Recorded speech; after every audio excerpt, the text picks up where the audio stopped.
I am going to discuss कि आप अगर किसी भी बैंक एग्ज़ाम की प्रिपरेशन करने जा रहे हैं, बैंकिंग क्या कि अगर आप कोई भी कॉम्पिटिटिव एग्ज़ाम की प्रिपरेशन करने जा रहे हैं तो what are the strategies you must have to follow, ताकि आप अपना जो भी प्रिपरेशन है उसको स्मूथली और एक कंसिस्टेंसी मेंटेन करके आप अपनी प्रिपरेशन को स्टार्ट करें या फिर कंटिन्यू रखें। ओके, तो हम डिस्कस करते हैं, अगर आप बैंकिंग या फिर कोई भी कॉम्पिटिटिव एग्ज़ाम का सिलेबस स्टार्ट करने जा रहे हैं तो कुछ मत करो। मैं तो कह रही हूँ कि आप 1 वीक डोंट इवन बुक को टच भी मत करो अगर आप बिगिनर हो। ठीक है, 1 वीक आप कुछ मत करो। क्या करो, आप मैथ्स के लिए बताऊंगी आपको। First thing you need to do कि आप क्या करो, पहले टेबल्स को कवर करो। अगर आपको टेबल आते हैं 2 to 30 तो आपको आने ही चाहिए। ठीक है, अगर आपने टेबल कवर कर लिए then move to the squares. Squares पे आओ। स्क्वायर्स आपको कहाँ से कहाँ तक आने चाहिए?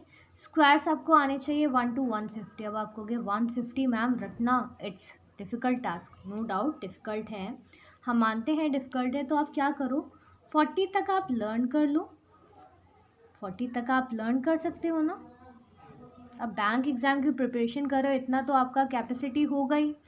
40 तक आप लर्न कर लो एंड रेस्ट पार्ट जो आपका बनेगा मतलब 50 to 150, इसके लिए यूट्यूब पे आप शॉर्ट ट्रिक्स देख लो कि आप इजीली वे में कैसे अपनी मतलब कैलकुलेशन करके मतलब आप पेन का भी यूज़ नहीं करोगे, ओरली आप कैसे कैलकुलेट कर सकते हैं स्क्वायर्स एंड स्क्वायर्स। ठीक है, नेक्स्ट हम मूव करते हैं क्यूब। क्यूब आपको बहुत ज़्यादा मतलब आपको ज्ञानी तो बनना नहीं है। What you need to do, आपको कम टाइम पे अपना एग्ज़ाम क्रैक करना है। ठीक है, तो क्यूब्स आप लर्न कर लो 30 तक। मैं तो कहूँगी 30 या फिर 25 सफिशिएंट है। 25 तक आप क्यूब लर्न कर लो, मोर देन इनफ है आपके लिए।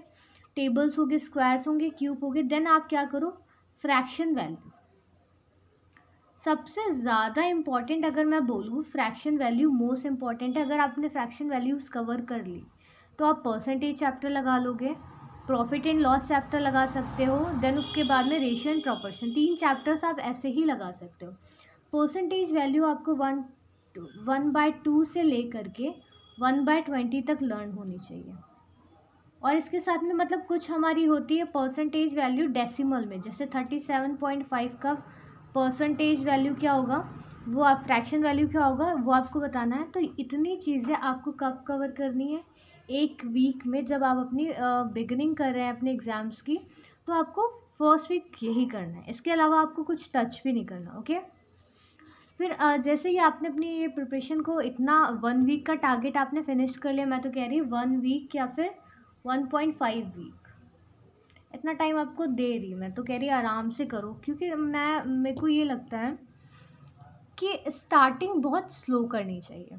ठीक है, स्टार्टिंग में मतलब आपको जितना भी लगे, अगर आपको लग रहा है कि अरे मैंने स्क्वायर्स लर्न, क्यूब मैंने 25 तक लर्न करे, चलो 30 तक कर ले रहे हैं, 1.5 वीक मतलब 1.5 हफ्ते आप सिर्फ इन ही चीज़ों पर ध्यान दो।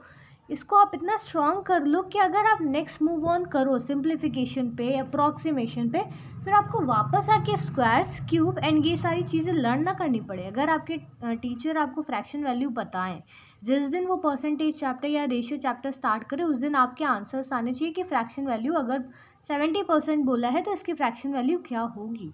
ठीक है, ये आपका 1 वीक का टारगेट रहेगा। रेस्ट ऑफ द पार्ट आपको कैसे प्रिपेयर करना है मैं नेक्स्ट वीडियो में बताऊंगी। Please drop your query in the comment section. Thanks for watching.